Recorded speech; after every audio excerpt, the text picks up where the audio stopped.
Everybody, let me do this over here. Hey everybody, welcome to Painless Design Handoffs.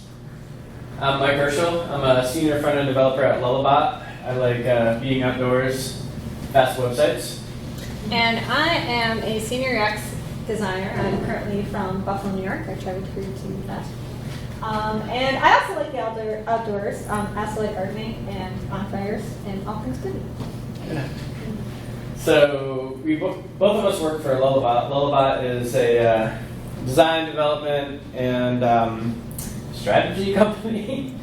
Lullabot also has a new support and maintenance department. So if anyone's interested in that, feel free to talk to us afterwards. We tend to do larger websites, like we've done websites like the Grammys and MSNBC.com and a bunch of really cool stuff and a lot more mundane stuff that's still kind of exciting. So in this particular session right here, we're going to talk about some front-end pain points. I'm a front-end developer, you know, sometimes I feel a little bit pain from these designs. We're going to talk about some solutions that we've been working on as a team to kind of smooth that so I don't have as much pain, to save time. We're going to talk about documentation, how to properly compose documentation, and so I have something to look at, and tools for that. So I'm going to get started first on some front-end pain points here. But before we get started, who here is a designer? We have a couple. Who here is a front-end developer? Any other developers? Who here is just hanging out? All right, yeah, a couple. That's cool. So the most common thing I see with designs when I'm developing is just lack of consistency.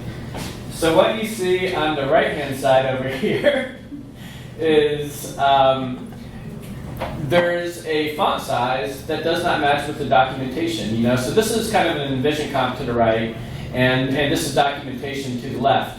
And what we see is that the font size doesn't match up. So when it's pretty common, you know. So in my mind, I got to think is this a mistake? Did the designer make a mistake? It's a very common thing for that to happen. Everybody's human. Or is it a pattern? Should I abstract it out into like maybe its own CSS utility class or a Sass mixin or something like that? Or is this just one-off where I just override the rule? Should I modify? I can modify the design to fit the documentation, or I can go vice versa, modify the documentation to fit the design. It's like kind of a lot of decisions, and I have to kind of think of this type of stuff there. So yeah. So something else that I see fairly common, like you can see on the left-hand side that we have a mock-up, and it has this name in there that's a nice, like very very short name. But in the real world, we might have stuff like this, you know. And I constantly see this, and so once again, you know, does that name even need to conform to the grid? Does it matter? Can it just wrap? In this particular case, it probably can. I could tell Drupal to enforce a character limit, maybe not with a name, but if it's like, you know, for a long piece of content, I could say 200 characters max or something, or I could just like use CSS. I can use JavaScript to kind of clamp it and maybe throw an ellipsis on there. I could even put it on a word boundary if I'm feeling fancy, you know. Yeah, so I deal with fonts. You know, I have all like sometimes designers will say use these fonts, and I think, okay, you know, what does that mean? You know, I have to deal with licenses. Are these free? Probably not. They probably cost money. You know, so I have to say like, hey, client, you know, this costs maybe, you know, $1,000 a month, but only have 10,000 page views, or something like that. You know, no takebacks. And yeah, how does that work? I have to figure out how is this hosted. You know, if it's Typekit, they give you a CSS file. If it's something different, I might be able to host it myself. All that affects performance. You know, font loading performance is a big thing. Yeah. The biggest thing is this lack of documentation. You know, when you just get a design, no documentation ever. And so this meme right here, we're sharing like the whole Game of Thrones ending season, and I think it's fun. Anyway, so you can look at these designs over here. So what you're seeing is you're seeing designs for this old house and the sci-fi network underneath, and these are both sites that we have worked on. And you can see just by looking at these that they're pretty complex. There's a lot of stuff going on in these designs right here. What if I don't have documentation for this? What goes through my mind? So like I actually have to create this documentation. I have to sit there and do it. I have to inventory every single one of these components. I have to inventory every single one of these typography styles, and I have to inventory every one of these spacing items. So what does that mean? Spreadsheets or grids. And then spreadsheets. Oh no, spreadsheets, dude, that sucks.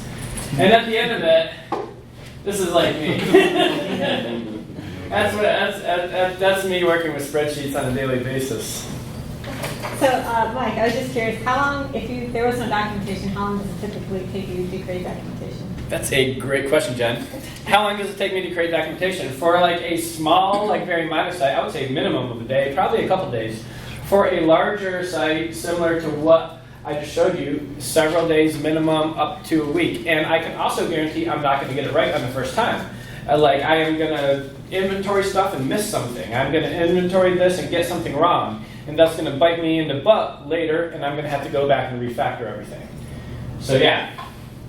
So the question is, what can you do about this, Jen? Yes, what can we do about this? Let's help Mike out here because we don't want him throwing a computer across the room. Thank you. Because then he can't do any work at all. So the first thing I want to talk about is consistency. A lot of the things that Mike had mentioned had to do with consistency and finding inconsistency in the designs. But before I get into inconsistency, I did want to mention a big factor that can affect consistency, and that is team size. We found that typically larger teams working in the design system and creating that design system, it tends to, inconsistency has more opportunity to creep in. And the reason why is because you have more designers creating a design system. When something changes in that design system, you have to communicate those changes to all the other designers. And it's kind of like a telephone game sometimes. You're like, hey, this is a message, and then by the time it reaches the designer who is creating the system, that message is completely different from what it was originally. So what is a good team size?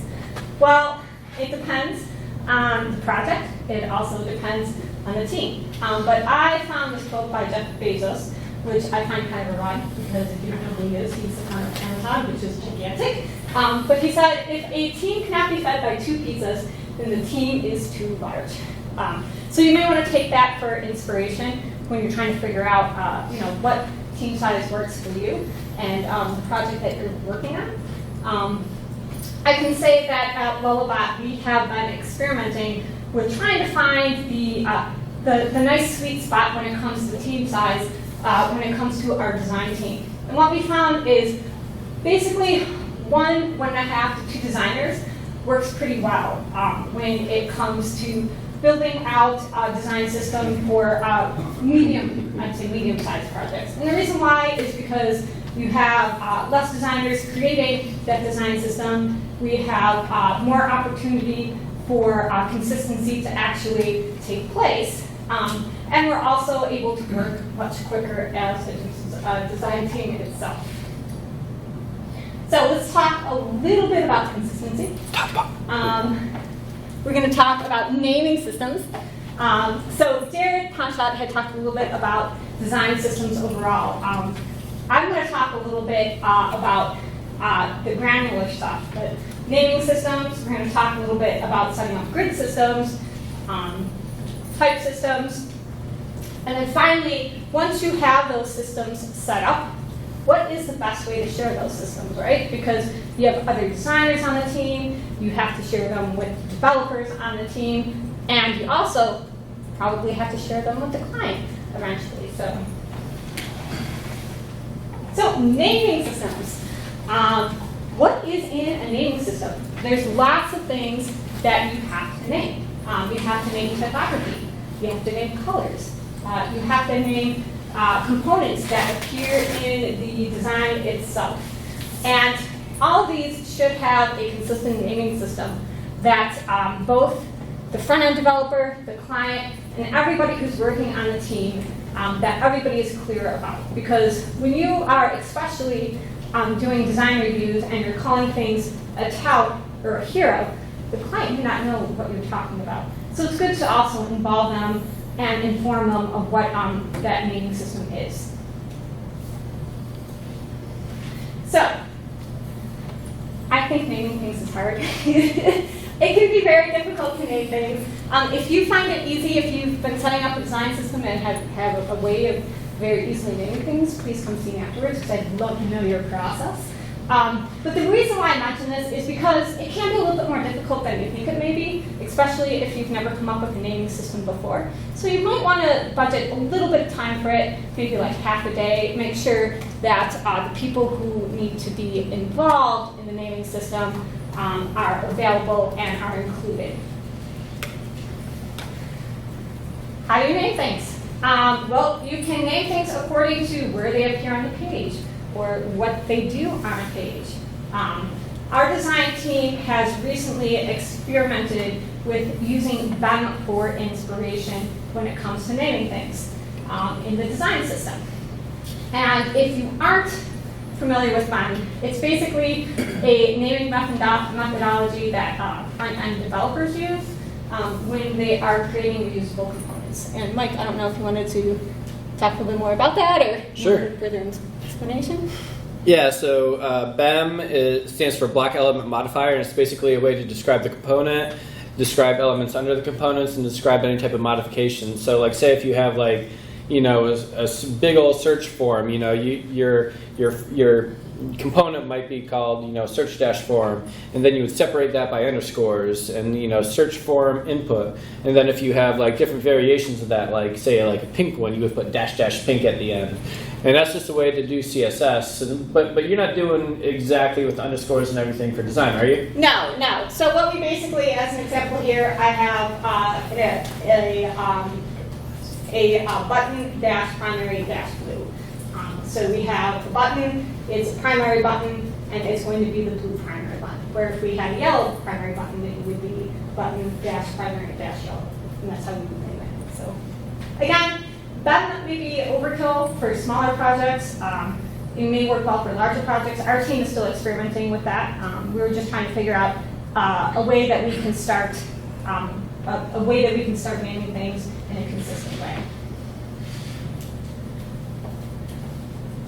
Another thing I did want to mention is it's very valuable to start the naming system and have a naming system in place before you start the visual design. And the reason for this is because when you do it at the end of the project, when everything's on fire and you're working up against a deadline, you don't want to spend precious production time going back and renaming things so that everything is consistent. You also want to involve the front-end developer in the naming system because they may want to extend that naming system into the CSS. So sometimes they do, sometimes they don't. Grid systems. So grid systems should be also set up before you start the visual design. And basically, it is a way to create consistency in the spacing of your components. Your spacing when it comes to horizontal spacing, so creating columns and your gutters in between those columns. We have our vertical spacing or rows, how things are spaced consistently down the page. And then we also have something called rhythm and proportion. And if I'm not going to get into the nitty-gritty details of this because this could be an entire talk in itself. But a coworker of mine wrote this really great article on designing with rhythm and proportion, and I highly recommend that you check it out. And finally, figuring out things like max width and the width, having those set before. A lot of times what would happen in the past is that our front-end developer would come and be like, so hey, what's the max width of your design? How far is the grid going to extend before it stops extending? And you're like, huh, let's talk about that. So now we're much better about this in coming up, making sure that we have a max width and width of our grids are set before we start the design. You also want to think about your breakpoints too. So coming up with grids for your breakpoints, like your narrow, your medium, and your wide screens, and then having those set, and then with the intention of maybe adding some of the in-between weirdness that happens. So sometimes you get some weird things happening in between medium and wide, and you're thinking maybe another grid. That can always be added in during the design process. So next, I'm going to talk a little bit about the type system. The type system is kind of like the grid system. You want to set it up before you start the actual visual design. And when I say set up your type system, you just want to set up your basic styles. So styles that you know you are going to use in the design system. So for example, you know you're going to use body copy. So let's figure out what that type system is for the body copy. Same with your headers. The idea is that these will not be set in stone. These can change and evolve as the type system, or as the design system evolves itself. But it gives all of the designers that are involved in creating the design system a place to start. And it's always easy to kind of update these as the design evolves. Say, for instance, 18 pixels you find is a little bit too big. Maybe you want to go down to 16 pixels. It's easier to do that if everybody has a base that they started with. We use something called Modular Scale to create our type system, and this is just an animated GIF of what Modular Scale is. But basically, the overview is you start with a base font. For example, our base font is 18 pixels. And then you create a ratio on how that font increases and decreases. And it helps create consistency with the increase and decrease of your font sizes. We also use Modular Scale to help with determine our line heights. So for example, if our base font size is 18 pixels, one of our line heights may be 27 pixels because it's divisible by 9. Again, check out Modular Scale. It is a website, modularscale.com. Play around with it. It's actually pretty cool. So once you have your systems set up, okay, you have the basic system set up, you want to share those systems with the rest of your team, with your fellow developers, with the client. And we're going to do that by using something called symbols, styles, and shared libraries. And it's pretty similar between all of the major UX programs, UX design programs. So between Figma, Sketch, and Adobe XD, it's all pretty similar in how this works, although some of the nomenclature is not the same, and I'll kind of point that out. So symbols/components. Here's something where I said that it's not consistent in between the design programs. So Adobe XD and Sketch uses the word symbols to explain this. Figma uses components. So I am going to try and stay with symbols since it seems to be the more, it seems to be the winner. There's more programs that are using this nomenclature. But sometimes I slip when I say components, so if you get confused, just come see me afterwards. But basically what they are is it's a way to create usable, reusable elements in these design programs. So what you do is you create a design element, and then you add that element to a symbols library or a components library if you're using Figma. That element is stuck in that library, and then that library can be accessed by your fellow developers. It can be accessed by your other designers in a team. And to use those elements, you just take them and they drag and drop them on the page. So it's great because there's like this central source of truth when it comes to your design components that you're using on the page. The navigation, if you wanted to use a navigation bar, you just go to your components library, you take it, and you drag and drop it onto the page. You can very easily update that style. So for example, it's using a white background, and the client doesn't like it, and you want to change to black. So you can go to the master symbol, change the background to black, and it updates it across wherever that component is being used in the design. You can also create overrides or one-offs of these. So say, for example, there's just one page where the client wants it to be a light gray. You can create an override with that. And it will only affect that one symbol that appears on the one specific page. So it's fantastic. It helps designers work much quicker. And it is something that is pretty consistent across all three of the major design programs being used today. So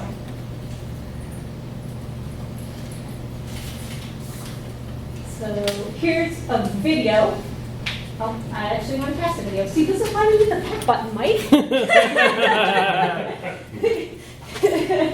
I got you. Okay, so here's how just a quick video of how components work. So I created a nav and a hero, made them a component, and now I'm just dragging and dropping them onto a page from the actual components library, which is on the left-hand side here. I'm creating a one-off here. So what I'm doing is I'm changing out the title and removing the CTA. But if I go back to the other page, the title is the same and the CTA appears on the page. I'm going to make a change to the master component, so I'm going to change the background from a dark blue to a light blue as I bring that gradient up. And when I go to the other page, you should see that that component is now, the color has also changed on that component too. So it's that easy to make changes. It helps keep designs consistent from page to page, from design to design. Yes? What's the tool? Oh, this is Figma, by the way. Sorry. This is Figma. So one thing I should mention, so our team uses Figma. We also use Sketch. So we're in the process right now of experimenting with Figma. In the past, we were solely Sketch. Before that, we were Adobe Illustrator before Sketch actually became big. And we like Sketch better, so we changed to that. But now we're trying to experiment with Figma. There's reasons why. Our big thing is because Figma is a documentation, prototyping tool, and design tool in one. Where with Sketch, we have to upload our designs into InVision and add documentation and create prototypes that way. So it just helps us kind of eliminate one of the tools that our team uses. So You guys haven't hopped into XD yet? what? You haven't hopped into XD yet? We've been experimenting with XD. We've had a big learning curve with XD. One of the designers that just actually joined our team has used XD in the past. So she's been kind of helping us learn a little bit about XD. But coming from Sketch to XD, making that jump was a big jump for us. Yeah. Where Figma was pretty similar to Sketch, so that's why we kind of made the jump there. It was a lot easier for us to do that. So let's talk a little bit about styles. Styles are basically a way to create reusable colors and typography. And they're super easy to create in all three programs. Basically, you just click on the typography or the color you want to add to your style library, and you just say add style. And it adds a style to this nice style library. You can access it between designers. You can access it between documents. The front-end developer can very quickly just access the type style library to see all of the typography that's being used in the design itself, which helps save time for them because they're not clicking around trying to figure out what all of the different typography that you're using in the design system. So I'm actually going pretty quick here, so I'm going to slow down.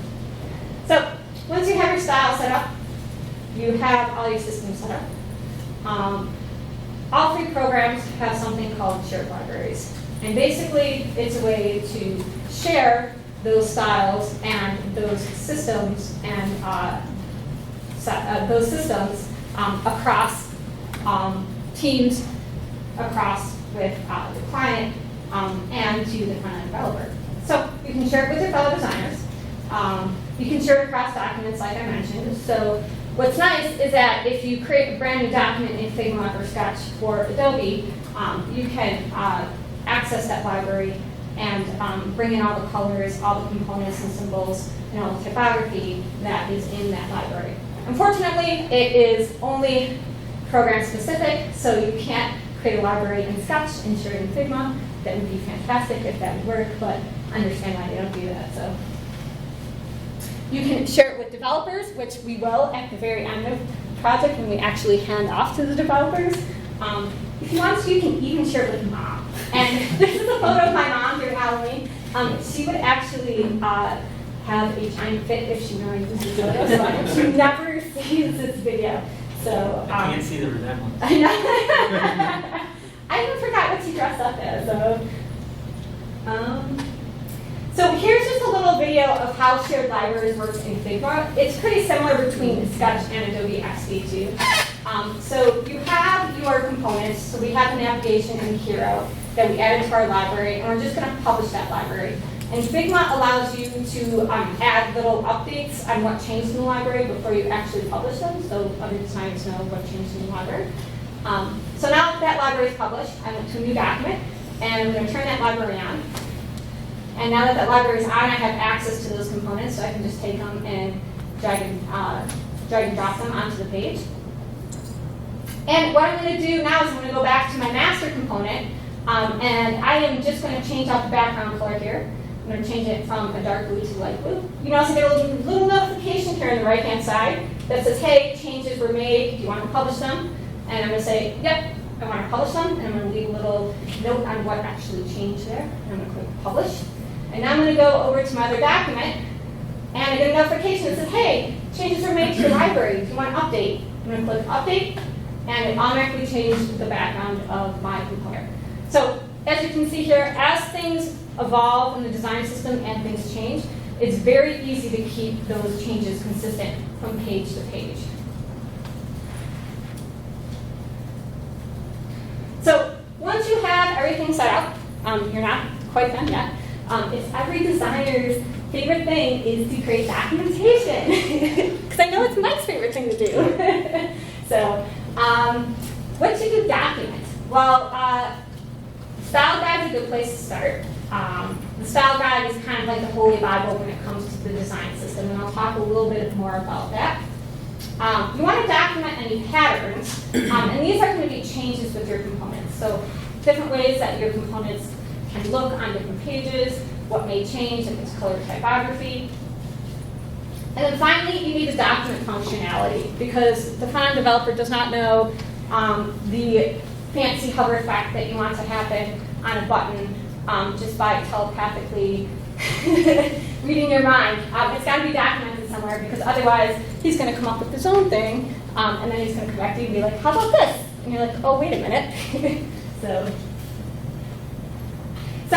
style guides are great because, as I mentioned, they are basically like the Holy Design Bible when it comes to the design system. Style guides can be very intricate, they can be fancy, or they can be very simplistic. At Lullabot, we tend to hand our style guide off also to the client, so we spend a little bit more time creating that style guide, but it doesn't have to be anything fancy, it can just be a paper doc, something that you just put a bunch of styles in so you can hand off to the front-end developer. So what should be included in a style guide? Well, you should have your type system, you should have your grid system, and your colors. So all the systems that we set up, some of the styles, important styles should also be in there. You also want to talk a little bit about spacing. So when it comes to your vertical spacing, if there's any consistent spacing between components and typography, that is great to document. So Mike knows that in between the hero area and the first H1 tag, there's always going to be 72 pixels between the two. And we've recently started to include important things that our design team has found during the discovery phase, things like the design principles and personas. We've also started to include these into the style guide. And the reason why is because we hand our style guides off to the client with the idea that they may extend the website a year or two from now. They may need to create some new pages, they may need to create a whole new section, and they may be using an internal design team to do that. And it's always great to have the design principles and personas handy for them, so they can, when designing those new pages, they know who they're designing them for and what those design principles are. See, now we need that button. Gotcha. So this is just a quick video of what we've included in a recent style guide that our design team put together. We always start off with a table of contents, so it's easy for the front-end developer and the client to access things. We talked about the responsive grid, so we document that. We include all breakpoints. We include typography, like what fonts are included, the links to where they can download the fonts or access the fonts. We include major important type systems like the body copy type systems for any of the headings, for all the different screen sizes that are available. We talk about vertical spacing. So we included like a handy diagram here that has the vertical spacing in between components and typography. Color, so we include our color palette. And as I mentioned too, we include a bunch of links to assets and resources that were created during the discovery phase early on in the project. That way the client doesn't have to dig for this stuff, so they can say, I know wireframes were completed, I don't know the link to them. They can just go to the style guide, go to the assets and resources, and click on the link to the wireframes in order to access that. Finally, let's talk about patterns. So, patterns are variations with components. So, for example, you have a hero component, but it can appear in 4 different backgrounds with 4 different background colors. How should you document that?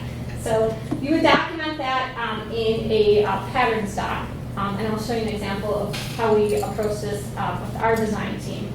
But the idea is that different components can have different colors. They can appear with a single CTA, 2 CTAs, sometimes 3 CTAs, hopefully not, but you never know.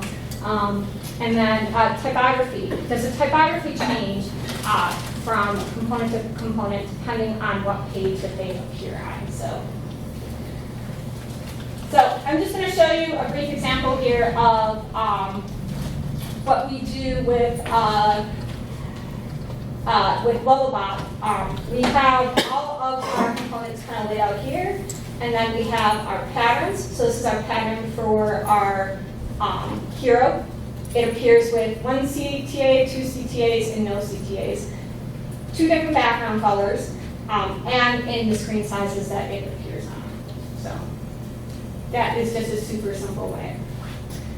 You also want to document functionality. The best way to document functionality is if you're handy with code, create a prototype. Just work in some CSS and some HTML. But if you're not handy in code, just find examples. So go to CodePen and find an example of what you want to happen in the navigation or on a hover effect. That's always good too for the front-end developer because they have access to that code and they could actually use it as inspiration when they are trying to create when they're developing the website. So you can also use commenting in InVision and Figma and create basic prototypes in both of those programs. And Adobe XD. I didn't want to leave out Adobe XD, even though I did leave it out of here. I'm just more familiar with InVision and Figma, and that's why I included them here. So you can create a basic prototype and then use comments to extend that prototype. So say the nav is supposed to do something fancy on scroll down, but InVision and Figma can't handle that type of prototype. So what you can do is you can just leave a comment in there that explains what you want to happen and maybe a link to a CodePen example. So,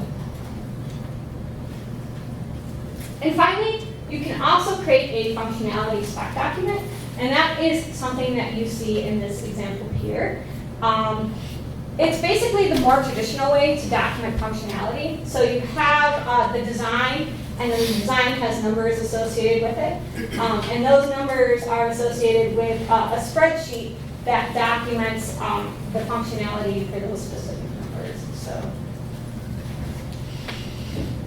Mike's going to talk a little bit about communication now. Awesome. Thank you for doing documentation. It makes my life easier. So, in a traditional design environment, the design just gets delivered and That never happens, by the way. And it never happens with you, but it does happen with external agencies, Lullabot will frequently work with external agencies and, the client will pay however many, usually hundreds of thousands of dollars, and they get shipped in a FedEx box to us. I'm just kidding about that. Yeah, just chunked it. I really prefer working with people like Jen and Jared because of the communication, and not just the quality of documentation and quality of designs, but the communications. We tend to communicate a lot. During the design process, we'll do regular check-ins. That includes with the wireframe process. We will have developers. Designers will check in with developers and say, "Hey, is this idiotic? Does this make sense? Is this easily doable?" And that's pretty awesome. During the development process, we'll even communicate more. We'll do. It tends to be more often. We will do things like, "Hey, what about this? What about this?" There's always a lot of questions. As Jen mentioned earlier with like the hover effects, I kind of tend to just do it and then number one, just slip it in. Or if I'm nice, maybe I'll ask and say, "Hey, what about this?" But when I'm doing development, I tend to just want to get stuff done because time is money for the client. We're trying to get stuff done rapidly. We're trying to keep costs down, get stuff done. There's pushback with this. A lot of times designs will come and we will have some issues with that. Some of the issues could be things like accessibility. Like text needs to have a certain contrast ratio in order to be accessible for certain types of people. We want to be able to accommodate everything. That's something that we'll talk about. If there's two components that are very similar, can we maybe just have one component? That would maybe save some work for me and eliminate some technical debt. Similar functionality provided by Drupal. If there's some crazy filter system, but hey, maybe we could just do this with dropdowns with views exposed filters or something. That would maybe save a couple days of development.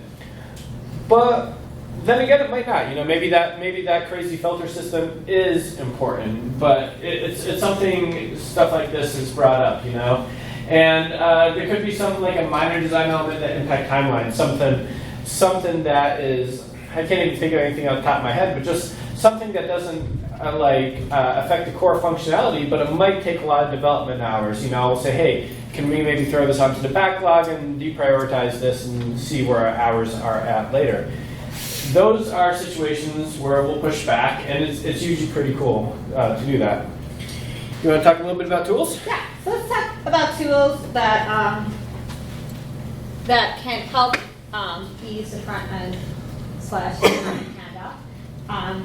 So just because I mentioned these tools, by the way, does not mean that they are the end-all be-all of tools. Like there are other tools that are out there. Every day it seems like there's another tool that's being released. And so these are the tools that our team is most familiar with. But if you're using a tool that you think that we should know about, please come talk to me afterwards, because we are always keeping our eye out for tools that kind of help improve the design. The design process and help make things faster and easier for our team. So two other things that our team uses most to help with documentation and to help with the front-end handoff is InVision and Figma. And the reason why is they have two things that is really useful for front-end developers. The first thing is it allows the front-end developers to kind of access the design, especially the values. So the color values, the type values, figure out the spacing in between typography and components without actually opening up the program that it was designed in. When we used to design heavily in Sketch, that is a Mac-based program, and we do have some front-end developers that aren't on Macs. So it was nice that InVision eventually included the inspect tool. We were using it before the inspect tool also came out. So there was kind of like this friction of like, okay, how do we do this? But now it's great because InVision has the inspect tool. Figma allows us to just create a link and have that link and just copy and paste it in a document or put it in a Slack channel off to our front-end developer, and they can go in and access all of the values that they need. Two other tools that are pretty similar is Zeppelin and Avocode. I have not used these personally, but we do have a front-end developer on our team that is currently using Avocode on a project. And it's basically the same concept, so it allows developers to go in and access all the important values that they need in order to create the design without actually opening up a design program. With Zeppelin and Avocode, it works across basically any design program. So if you're using Sketch, Figma, or even or Adobe XD, you can upload your comps into Zeppelin and Avocode, and it allows the front-end developer to go in and be able to access all those without actually opening up the design program. And we also use Dropbox Paper and Google Docs to create our documentation. So Dropbox Paper we use in a more informal way. So say, for example, I have my design system, and I'm working with Mike internally, and I just want to, it's a small project, I'm just going to copy and paste some of the type system values and the color values in a Dropbox Paper, and then off to him so he can copy and paste those values into his CSS. We use Google Docs for more formal documentation, like our style guide, anything that the client's going to see that needs a little bit more of a fancy presentation. Google Docs is great for that type of stuff because you can very easily share it with the client, and they don't need to have Microsoft Word or any other document native program itself on the computer to access it. Whatever program that you use for documentation, you just want to make sure that it's easy for the front-end developer to copy and paste values, because we do not want Mike to type in 6-digit hex dex codes, because I'm pretty sure that computer is going to go across the room pretty quickly. So, so I think that's it. Yeah. So we have this slide. If you're interested, you can take a picture of it. We have this presentation up at the link at the bottom, and links to the various tools and the article with designing in rhythm and proportion.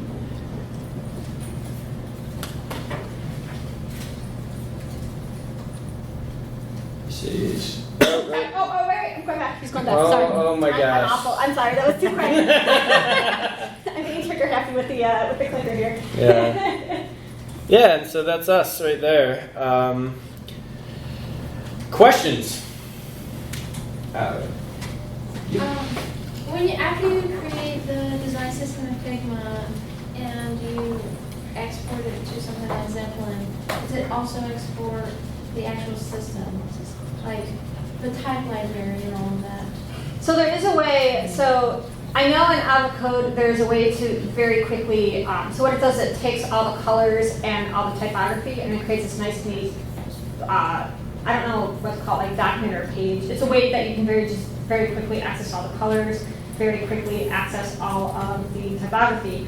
But you have to be very diligent to make sure that if you accidentally, say you have a component in Figma and you're not using it, and you just put it off to the side, but you don't actually delete it from your document, it'll take all the colors in that component and add it to the system. So you want to make sure that all the colors that you want in the system are actually, that all the colors that Zeppelin or Avocode puts out, that your design doesn't have any accidental colors, accidental typography, because it'll take inventory of those. So.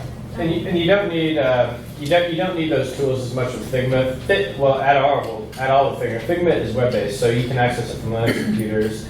Like, those tools are mostly usable for Sketch, which is Mac only, and or Illustrator if we don't have the Adobe suite installed. Another question?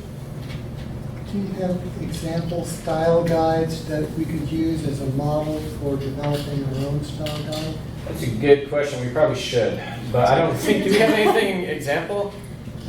That's a question for We Jeff. have a We have base. one that I've Yeah. made that we could probably add to Yeah, yeah. I don't have anything I can show you right now, and we don't want to hand you off stuff that went to a client. But I will.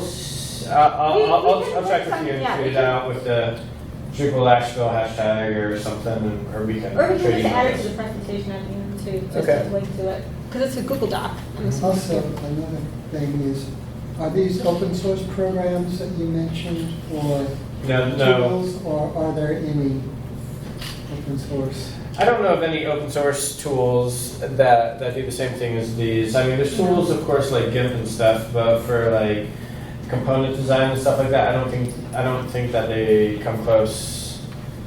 Figma is free for one person and one team. Yeah, but it's a service. Software is a service. Derek. This is kind of a follow-up to that template. So I tend to use like Confluence, and I have a template of Confluence that has those questions of like, what's the maximum number of characters, or should there be? Should you use ellipsis or things like that? It's just a massive suite essentially of fields that we ask our designers to fill out. Do you guys have something that you prefer more than a spreadsheet or a giant document to do that? We just tend to do Google spreadsheets. Like, because we're an agency, we also jump around between different tooling. Like a lot of the times, like the tooling is dependent on the client that we have. So some clients will have Atlassian, some clients will not. And sometimes I'd say when it comes to design tools too, sometimes if we are working with the design team, an internal design team with our client, and they tend to use Adobe XD, that hasn't happened yet. But if they tend to use Sketch, then we'll use Sketch too. So. Other question? Go ahead. Between Figma and Sketch or any other program, is there one that you would recommend more for gathering feedback on a component or on a prototype? So it would be between Sketch and InVision. And so what we usually do is we share the design with the client by giving them a link in InVision, and then we tell them how to leave comments. And it's great because they can just leave a comment on the specific component that they want to leave a comment on. So so it doesn't leave any ambiguity, like the top right link in the upper right hand corner. So you mean between Figma and InVision? Yeah, Figma and InVision. Yeah, sorry. And behind, Back to the style guide, you said you use Google Docs to create the style guide you showed. Yep. What in there? How did you create the table of contents? recording? Yeah. That is just as soon as you create headings, like you create your H1s, your H2, your heading 1, heading 2s in Google Docs. There's like view table of contents. There's Outline. what's that? Outline. Yeah, view outline. There's just a button, and Google Docs gives you that for free. But yes, it's pretty cool. Steven? Yeah, I think there's an open source alternative to like Figma, and obviously not going to have all the features, but it's called the Pencil Project. Okay. And Yeah. That sounds fun. Yeah, well, It's cool and it's free, but once you see Figma, Yeah. Track, but I've used Pencil and I've used Figma. Figma like kicks its. Pencil's good for wireframe. Okay. All right. You. Do you have any advice for getting your design, like how you got your design team to make the switch to, I guess, using the tools in that way, like with creating the actual libraries and all of that? So what we've done, how we actually started to experiment with Figma is we started it on a project. We're like, let's just try and use Figma for this one specific project. And what we found is that, so it's actually Jared and I that actually worked on the project in Figma. And so what we did is what I did is during the process, I would take notes of things that were great about it and what made it different from the other tools that we're using, and things that I found were like pitfalls or a little bit more difficult. And then what we usually do is we usually circle back with the rest of the design team and share our experiences. And we're like, hey, we're using this new tool. We used it on this project. It actually worked out really great because it helped us save time in A, B, C, D. Maybe we should try using it on the next project that we use together as a team. So it's a slow process. It's not something we're like, oh, we're switching it all to Figma, because we do have some designers that are still using Sketch at this point on our team too. But it's kind of like a slow process, and we need to get everybody to experiment with the program before, actually being like, okay, now we're going to make the switch. So at least everybody has a little bit of experience in it. So. When I do onboarding for designers for a studio before, I typically run them through Atomic Design by Brad Frost. It's a free book if you haven't had the chance to read it yet. It's amazing.